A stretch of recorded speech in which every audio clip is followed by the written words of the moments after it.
नमस्कार विद्यार्थी मित्रांनो, स्वागत आहे सर्वांचं आपल्या युट्यूब चॅनलवर। मित्रांनो, आजच्या या व्हिडिओमध्ये आपण आदिवासी विकास विभाग भरती चौकीदार पदाकरता आज झालेला पेपर म्हणजे दिनांक 28 जुलै 2026 रोजीचा आजचा पेपर असणार आहे। यामध्ये शिफ्ट 1 मध्ये जे काही प्रश्न विचारण्यात आले होते असे आज विचारण्यात आलेले सर्व प्रश्न आपण आजच्या या व्हिडिओमधून कव्हर करणार आहोत। बघा विद्यार्थी मित्रो, जर तुमचा पेपर बाकी असेल तर निश्चितच तुम्हाला या व्हिडिओचा फायदा होईल। त्यामुळे सर्वांनी हा व्हिडिओ अगदी शेवटपर्यंत बघायचा आहे। आजच्या पेपरमध्ये कशा स्वरूपाचे प्रश्न आपल्याला विचारण्यात आले होते हे आपण बघूया। तत्पूर्वी विद्यार्थी मित्रो, जर चॅनलवर नवीन असाल तर सर्वांनी आपल्या चॅनलला सबस्क्राइब करायचं आहे। ओके, चला बघा आजच्या सेशन मध्ये पहिला प्रश्न बघा। पहिला प्रश्न या ठिकाणी काय विचारण्यात आला होता? प्रश्न होता नरेंद्र मोदी स्टेडियम कोठे आहे? बघा विद्यार्थी मित्रो, नरेंद्र मोदी स्टेडियम कोठे आहे? दिल्ली, अहमदाबाद, कोलकाता की मुंबई? तर बघा नरेंद्र मोदी स्टेडियम जे आहे विद्यार्थी मित्रो हे कोठे आहे? तर हे अहमदाबाद या ठिकाणी आहे। ओके, अहमदाबाद गुजरात, अहमदाबाद गुजरात या ठिकाणी नरेंद्र मोदी स्टेडियम आहे विद्यार्थी मित्रो। याच ठिकाणी काय तर T20 चा जो आहे अंतिम सामना या ठिकाणी खेळण्यात आला होता। त्यानंतर दिल्ली येथे कोणता आहे? अरुण जेटली स्टेडियम। दिल्ली या ठिकाणी कोणतं स्टेडियम आहे ज्याचं नाव काय? अरुण जेटली स्टेडियम, जे आपल्याला परीक्षेमध्ये विचारल्या जाण्याची शक्यता आहे। आता विद्यार्थी मित्रो बघा, आज आपल्याला नरेंद्र मोदी स्टेडियम विचारलं, उद्या आपल्याला अरुण जेटली दिल्लीचं विचारलं जाऊ शकते। किंवा कोलकाता येथे कोणतं प्रसिद्ध आहे? तर कोलकातामधलं ईडन गार्डन, कोलकातामधलं स्टेडियम कोणतं आहे? ईडन गार्डन स्टेडियम प्रसिद्ध आहे या ठिकाणी। ओके, चला आणि मुंबईचं प्रसिद्ध आहे ते म्हणजे वानखेडे स्टेडियम। ओके, मुंबईचं कुठलं आहे? वानखेडे स्टेडियम। हे सर्व स्टेडियम जे आहेत विद्यार्थी मित्रो हे एका खेळाशी संबंधित आहे, म्हणजे क्रिकेट। ओके, हे सर्व स्टेडियम क्रिकेट खेळाशी संबंधित आहेत। ओके, चला यानंतर पुढील प्रश्न घेऊया। पुढचा प्रश्न बघा कोणता होता? पुढील प्रश्न होता माजुली हे बेट कोणत्या नदीवर आहे असा प्रश्न आपल्याला विचारण्यात आलेला होता। ओके, माजुली बेट कोणत्या नदीवर आहे? गंगा, गोदावरी, ब्रह्मपुत्रा की नर्मदा? बघा विद्यार्थी मित्रो, माजुली बेट कोणत्या नदीवर आहे? तर ते आहे ब्रह्मपुत्रा नदीवर। ऑप्शन नंबर सी हे आपल्या प्रश्नाचं योग्य उत्तर आहे। ओके, माजुली बेट कुठे आहे? तर हे ब्रह्मपुत्रा नदीवरती आहे। ओके, चला ब्रह्मपुत्रा नदीवर माजुली बेट। त्यानंतर पुढचा प्रश्न घेऊया। पुढील प्रश्न बघा, LIC चे CEO आणि MD कोण आहेत? हा प्रश्न देखील विचारण्यात आला होता विद्यार्थी मित्रो। बघा LIC इंडिया जी आहे याचे CEO आणि MD कोण आहेत असा प्रश्न या ठिकाणी आपल्याला विचारण्यात आला होता। म्हणजेच काय तर या ठिकाणी ज्या महत्त्वपूर्ण संस्था आहेत त्याचे CEO MD आपल्याला माहिती असणं गरजेचं आहे विद्यार्थी मित्रो। त्यावरती देखील आपल्याला प्रश्न विचारले जात आहेत। ओके, चला मग LIC चे CEO आणि MD कोण होते? तर ते आहेत विद्यार्थी आर दोराईस्वामी। ऑप्शन नंबर बी हे आपल्या प्रश्नाचं योग्य उत्तर आहे। ओके, आर दोराईस्वामी हे LIC चे CEO आणि MD आहेत। मार्क झुकरबर्ग कशाचे आहेत विद्यार्थी मित्रो? तर मार्क झुकरबर्ग मेटा आणि फेसबुक। ओके, मेटा व फेसबुकचे जे आहे मार्क झुकरबर्ग। सुंदर पिचाई कशाचे आहेत? सुंदर पिचाई विद्यार्थी मित्रो गुगल। ओके, गुगलचे CEO आहे सुंदर पिचाई। जय शहा जे आहे सध्याचे विद्यार्थी मित्र हे यापूर्वी BCCI चे अध्यक्ष होते, आता हे ICC चे अध्यक्ष आहेत। ओके, ICC अध्यक्ष या ठिकाणी। ओके, बघा या व्यतिरिक्त जर महत्त्वपूर्ण बघितलं, महत्त्वपूर्ण आपण जर बघतो म्हटलं तर कोणकोणत्या विद्यार्थी मित्र यावेळी बघा युट्यूब। ओके, युट्यूबचे आहे नील मोहन। युट्यूबचे CEO कोण आहेत सध्या? नील मोहन आहेत। ओके, त्यानंतर विद्यार्थी मित्रो ॲडॉबचा आहे, ॲडॉबचं कोण आहे? शंतनू नायर। ॲडॉबचे CEO आहेत शंतनू नायर। या ठिकाणी आपल्याला महत्त्वपूर्ण लक्षात ठेवणं खूप गरजेचं आहे मायक्रोसॉफ्ट सत्या नडेला। ओके, मायक्रोसॉफ्टचे कोण आहेत? सत्या नडेला। या ठिकाणी आपल्याला या टाईपचा प्रश्न आला म्हणजेच आपल्याला LIC चा जर विचारला आज असेल, आजच्या शीट मध्ये आपल्याला LIC विचारलं तर उद्या आपल्याला या ठिकाणी विद्यार्थी मित्र गुगलचे देखील विचारण्याचे चान्सेस आहेत, मेटाचे विचारण्याचे चान्सेस आहेत, युट्यूबचे विचारण्याचे, ॲडॉबचे, मायक्रोसॉफ्टचे असे विचारण्याचे चान्सेस आहेत। ओके, चला विद्यार्थी मित्र, जर व्हिडिओ आवडला सर्वांनी व्हिडिओला लाईक करायचा आहे आणि जर तुम्ही अजूनही आपल्या चॅनलला सबस्क्राइब केलं नसेल तर सर्वांनी काय करायचं आहे, जे विद्यार्थी मित्र तयारी करत आहेत सरळ सेवा परीक्षेची त्या सर्वांनी आपल्या चॅनलला सबस्क्राइब करायचं आहे। सोबतच जर तुम्ही तलाठी भरती देखील तयारी करत असाल तर सर्वांनी आपल्या चॅनलला सबस्क्राइब करायचं आहे। यानंतर पुढचा प्रश्न बघा। पुढील प्रश्न काय विद्यार्थी मित्रो, जिजिया कर कोणी रद्द केला असा प्रश्न या ठिकाणी आपल्याला विचारण्यात आलेला आहे। ओके, बघा प्रसिद्ध असा कोणता विद्यार्थी मित्र इतिहासामधला एक कर होता तो म्हणजे जिजिया कर। ओके, कोणता? तर जिजिया कर। तर जिजिया कर हा कोणी रद्द केला असा प्रश्न आपल्याला विचारलेला आहे। तर बघा या ठिकाणी मुघल सम्राट अकबर, शहाजहान, आदिलशाह की औरंगजेब? तर जिजिया कर जो आहे विद्यार्थी मित्र हा कोणी रद्द केला होता? तर हा मुघल सम्राट अकबर यांनी रद्द केला होता। ऑप्शन नंबर ए या प्रश्नाचं योग्य उत्तर आहे। ओके, अकबराने विद्यार्थी मित्र हा 1564 मध्ये रद्द केला होता। 1564 मध्ये काय हा याने रद्द केला होता। तर त्यानंतर औरंगजेबाने तो परत सुरू केला। ओके, औरंगजेबाने काय हा सुरू केला परत। क्लिअर आहे? बघा. आणि विद्यार्थी मित्रो, यामध्ये काय तर 18व्या शतकात मुघल सम्राट फरसुल खान जो होता म्हणजे जहांगीर शहाच्या काळात सुरुवात झाली होती याची. ओके. आणि हा कायमचा त्या ठिकाणी रद्द झाला. यानंतर पुढील प्रश्न घेऊया. पुढचा प्रश्न बघा, आत्मीय सभा. ओके. पहा, तर आत्मीय सभेची स्थापना कोणी केली असा प्रश्न या ठिकाणी विचारण्यात आलेला होता. ओके. पहा, आत्मीय सभेची स्थापना कोणी केली असा प्रश्न विचारण्यात आला होता. राजा राममोहन रॉय, महात्मा फुले, स्वामी दयानंद सरस्वती आणि आत्माराम पांडुरंग तर्खडकर. तर बघा, आत्मीय सभेची स्थापना कोणी केली होती विद्यार्थी मित्रो, तर आत्मीय सभा जी आहे, तर आत्मीय सभेची स्थापना ही राजा राममोहन रॉय यांनी केली होती. Okay. Raja Rammohan Roy, option number A या प्रश्नाचं योग्य उत्तर आहे. बघा विद्यार्थी मित्रो, राजा राममोहन रॉय यांनी आत्मीय सभेची जी स्थापना आहे ही 1884 मध्ये 1814 मध्ये केली होती. 1814 म्हणजे आत्मीय सभेची स्थापना केली होती. या व्यतिरिक्त अजून एक समाज स्थापना केली, तो म्हणजे कोणता, ब्राह्मो समाज. ओके. आत्मीय सभेच्या व्यतिरिक्त कुठं आहे, ब्राह्मो समाज. 1828 याची स्थापना करण्यात आली आहे. ओके. 1828 ब्राह्मो समाज. त्यानंतर महात्मा फुलेचा आहे सत्यशोधक समाज. महात्मा फुले यांचा कोणता आहे, सत्यशोधक समाज. परीक्षेच्या दृष्टिकोनातून महत्वाचा आहे. स्वामी दयानंद सरस्वती जे आहेत यांची या ठिकाणी सत्यार्थ प्रकाश जो या ठिकाणी ग्रंथ आहे त्यांचा परमहंस सभा. आणि आत्माराम पांडुरंग तर्खडकर यांनी कोणती, तर प्रार्थना समाज. आत्माराम पांडुरंग तर्खडकर यांचा प्रार्थना समाज. स्वामी दयानंद सरस्वती आर्य समाज. ओके. बघा, क्लिअर आहे सर्वांना. ओके. चला, यानंतर पुढील प्रश्न घेऊया. पुढचा प्रश्न बघा काय विद्यार्थी मित्रो, कलम 17 हे कशाशी संबंधित आहे असा प्रश्न या ठिकाणी आपल्याला विचारण्यात आला होता. ओके. बघा, कलम 17 जे आहे हे कशाशी संबंधित आहे असा प्रश्न विचारण्यात आला होता. बघा, राज्यघटनेतील महत्वाची कलमे आपण लक्षात ठेवायची आहेत. ओके. राज्यघटनेत जी काही महत्वाची कलमे आहेत त्या ठिकाणी, जेवढी काही महत्वाची कलमे असतील ती कलमे परीक्षेच्या दृष्टिकोनातून महत्वाची आहेत, ती आपण लक्षात ठेवणार आहोत. ओके. बघा, कलम 17 काय सांगते, अस्पृश्यता नष्ट करणे, कायद्यासमोर समानता, किताबी नष्ट करणे की वेठबिगारीस मनाई. ओके. तर बघा, कलम 14 नुसार काय विद्यार्थी मित्रो, तर या ठिकाणी कलम 17 नुसार काय झालंय, तर अस्पृश्यता जी आहे ती नष्ट करण्यात आली. ओके. ऑप्शन नंबर ए, अस्पृश्यता नष्ट करणे हे आपल्या प्रश्नाचं योग्य उत्तर आहे. ओके. अस्पृश्यता नष्ट करणे काय कलम 17 नुसार आहे. कलम 17 नुसार जी आहे अस्पृश्यता जी आहे समाजामधील ती नष्ट करण्यात आली. ओके. बघा, यानंतर विद्यार्थी मित्रो, घटनेमध्ये कुठेही जे आहे कायद्यात, ओके, घटनेत किंवा कायद्यात कुठेही जे आहे त्या ठिकाणी अस्पृश्यता या शब्दाचा अर्थ स्पष्ट केलेला नाही आहे, हे देखील लक्षात असू द्या. त्यानंतर कलम 18 काय या ठिकाणी, 18 नुसार काय, किताबे नष्ट करणे. ओके.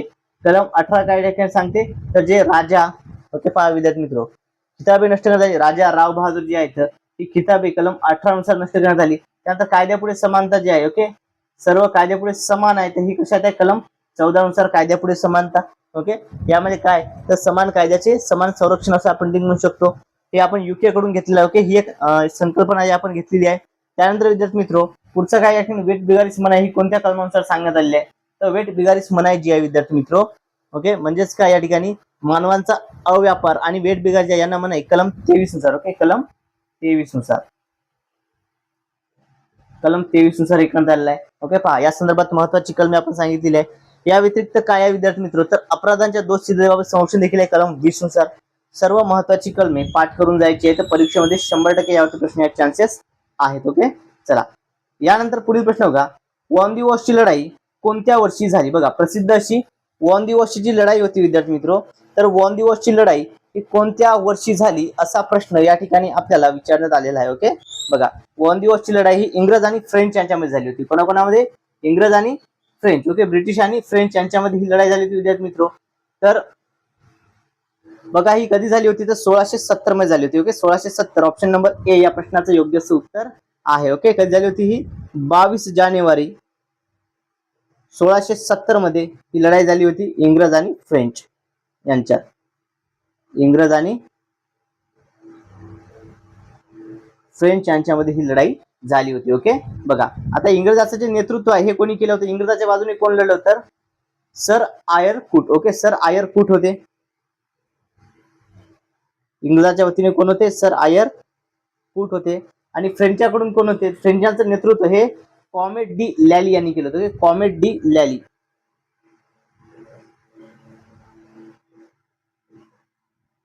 यांनी केलं. आणि बघा, ही लढाई कर्नाटकाच्या तिसऱ्या युद्धाचा भाग होती. ओके.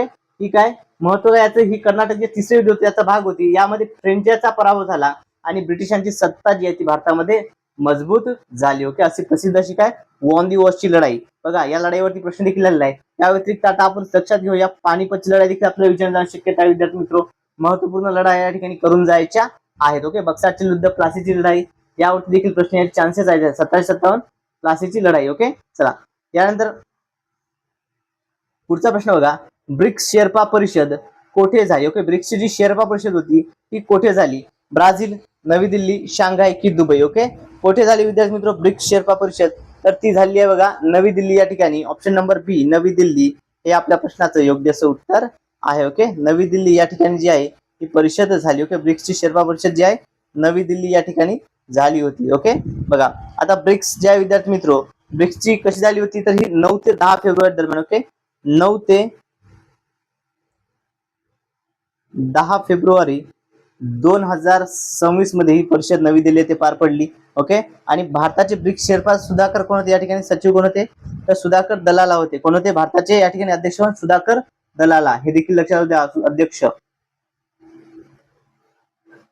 सुधाकर दलाला हे या ठिकाणी अध्यक्ष होते. ओके, चला यामध्ये काय, तर लवचिकता, नाविन्य आणि सहकार्य याची टिकाऊपणाची उभारणी करण्याकरता ही राबवण्यात आलेली होती. ओके, चलो यानंतर नेक्स्ट क्वेश्चन पहा. पुढचा प्रश्न काय विद्यार्थी मित्रो, प्रश्न असा आहे की सर्वात कमी तरंग लांबी असणारा रंग कोणता. बघा असा प्रश्न देखील आला होता, सर्वात कमी तरंग लांबी असणारा रंग कोणता आहे. ओके, बघा या टाईपचा प्रश्न आलेला आहे. बघा लाल, काळा, हिरवा आणि जांभळा. ओके, बघा इंद्रधनुष्यात जे काही रंग आहेत त्यापैकी सर्वात कमी तरंग लांबी असणारा रंग कोणता आहे, तर तो आहे विद्यार्थी मित्र बघा सर्वात कमी तरंग लांबी असणारा कोणता आहे, जांभळा, वॉलवेट. ऑप्शन नंबर डी याची तरंग लांबी काय, सर्वात कमी तरंग लांबी. ओके, याची काय सर्वात कमी तरंग लांबी आहे. ओके, चला हा प्रश्न आपल्या विचारण्यात आला होता. यानंतर मध्यम म्हटलं. ओके, हिरव्याची कशी आहे, हिरव्याची मध्यम तरंग लांबी आहे. हिरव्याची तरंग लांबी कशी आहे, मध्यम स्वरूपाची आहे विद्यार्थी मित्रो. आणि सर्वात जास्त म्हटलं तर लाल रंगाची सर्वात जास्त तरंग लांबी आहे. ओके, चला यावरून आपले 3 पॉइंट कव्हर झाले.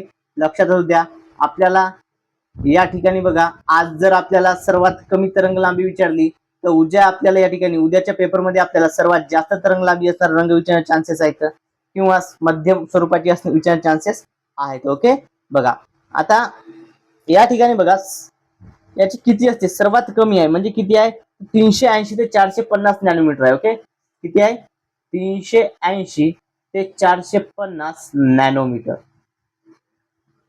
इतकी तरंग लांबी जी आहे जांभळ्या रंगाची आहे. ओके, चला क्लिअर आहे सर्वांना. बघा विद्यार्थी मित्रो, जर तुम्ही अजूनही आपल्या चॅनलला सबस्क्राईब केलं नसेल तर सर्वांनी आपल्या चॅनलला सबस्क्राईब करायचं आहे.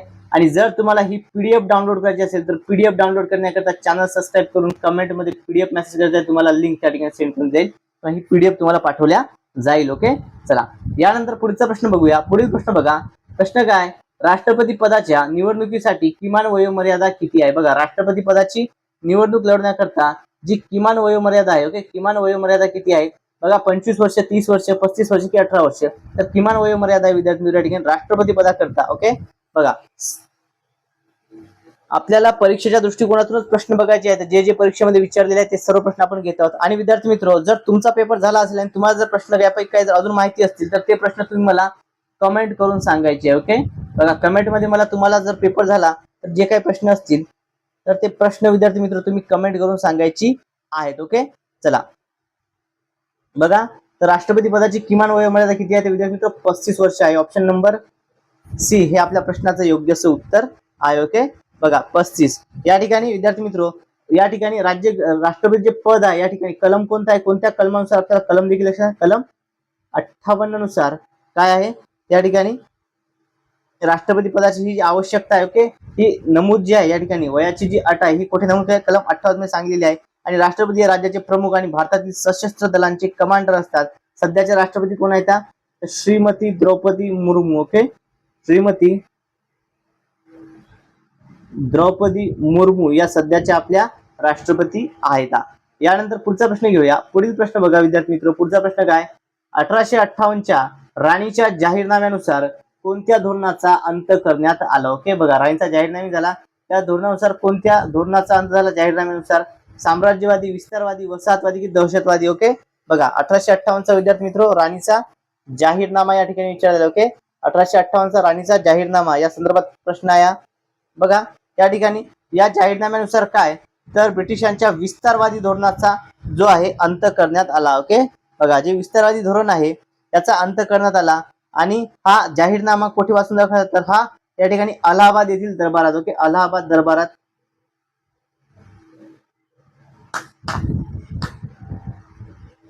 अलाहाबाद दरबारामध्ये हा वाचून दाखवला आणि कोणा लॉर्ड कॅनिंग यांनी वाचला होता कोणी वाचला होता जाहीरनामा लॉर्ड कॅनिंग याने ओके लॉर्ड कॅनिंग यांनी हा जाहीरनामा वाचला होता यामध्ये काय तर ईस्ट इंडिया कंपनीची सत्ता आहे ती भारतामध्ये संपली आणि भारताचा कारभार थेट ब्रिटिश राज्य सत्तेकडे जे आहे हस्तांतरित करण्यात आला आणि हा कधी वाचला तर 1 नोव्हेंबर 1858 ओके बघा 1 नोव्हेंबर 1858 ला हा जाहीरनामा प्रसिद्ध झाला हा वाचून दाखवण्यात आलेला होता ओके त्यानंतर या जाहीरनाम्यानुसार काय तर गव्हर्नर जनरल कॅनिंग हा भारताचा पहिला व्हॉइसरॉय झाला होता ओके भारताचा पहिला व्हॉइसरॉय कोण लॉर्ड कॅनिंग बनला होता यानंतर नेक्स्ट क्वेश्चन घेऊया पुढचा प्रश्न बघा धनविधेयक जे आहे ओके पहा धनविधेयक सर्वप्रथम कुठे मांडल्या जाते ओके पहा या ठिकाणी विद्यार्थी मित्र धनविधेयका संदर्भात आहे बघा फक्त लोकसभेत फक्त राज्यसभेत विधानसभेमध्ये की दोन्ही सभागृहामध्ये ओके बघा आता धनविधेयक जे आहे ते सर्वप्रथम धनविधेयक जर मांडायचं असेल ओके बघा तर ते फक्त लोकसभेमध्ये केवळ लोकसभेतच मांडता येते पहिलं वाचन कुठे होते लोकसभेतच आणि ते राष्ट्रपतींच्या पूर्व परवानगीने मांडावे लागते ओके पूर्व परवानगी त्या ठिकाणी असणे आवश्यक आहे आणि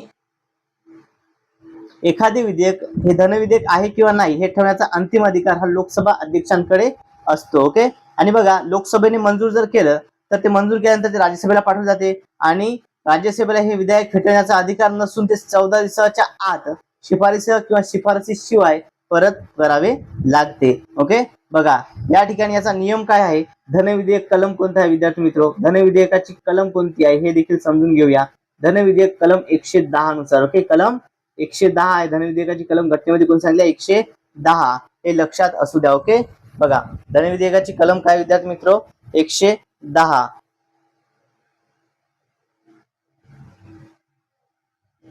ओके धनविधेयकाची कलम काय विद्यार्थी मित्र 110 ही धनविधेयकाची कलम आहे